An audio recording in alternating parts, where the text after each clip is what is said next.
யமனாக மாறிய ரீல்ஸ் மோகம், உயிரை குடிக்க வாயை பிளந்து கொண்டிருந்த பாதாள நீர்வீழ்ச்சி.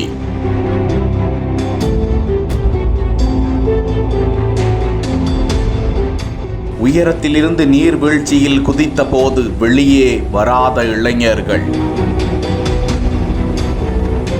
மகாராஷ்டிர மாநிலத்தில் உள்ள பாலகர் மாவட்டம் டபோசா நீர்வீழ்ச்சி பிரபலமான சுற்றுலா தலம். இங்கு வரும் ஏராளமான சுற்றுலா குழுவினர் குளித்து மகிழ்ந்து கோடையை கழித்து வருகிறார்கள்.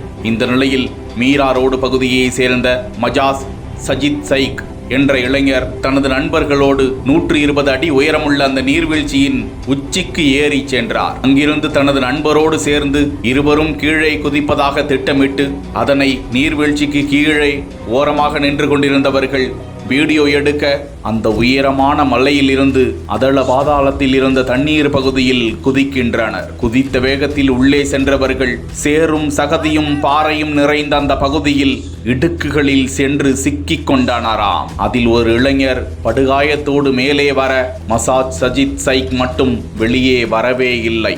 அதிர்ச்சியடைந்த சக இளைஞர்கள் அந்த இடத்திற்கு நீந்தி சென்று பார்த்தபோது உயிரிழந்த நிலையில் அவர் உள்ளே சிக்கியிருக்க இருவரையும் வெளியே மீட்டு கொண்டு வந்து உயிருக்கு ஆபத்தான நிலையில் நண்பர் சிகிச்சை பெற்று வருகிறார். பிரேத பரிசோதனைக்காக சஜித்தின் உடல் அனுப்பப்பட்டிருக்கும் நிலையில் அவர்கள் குதித்தது குறித்ததான காணொளி வெளியாகி அதிர்ச்சியை ஏற்படுத்தி வருகிறது.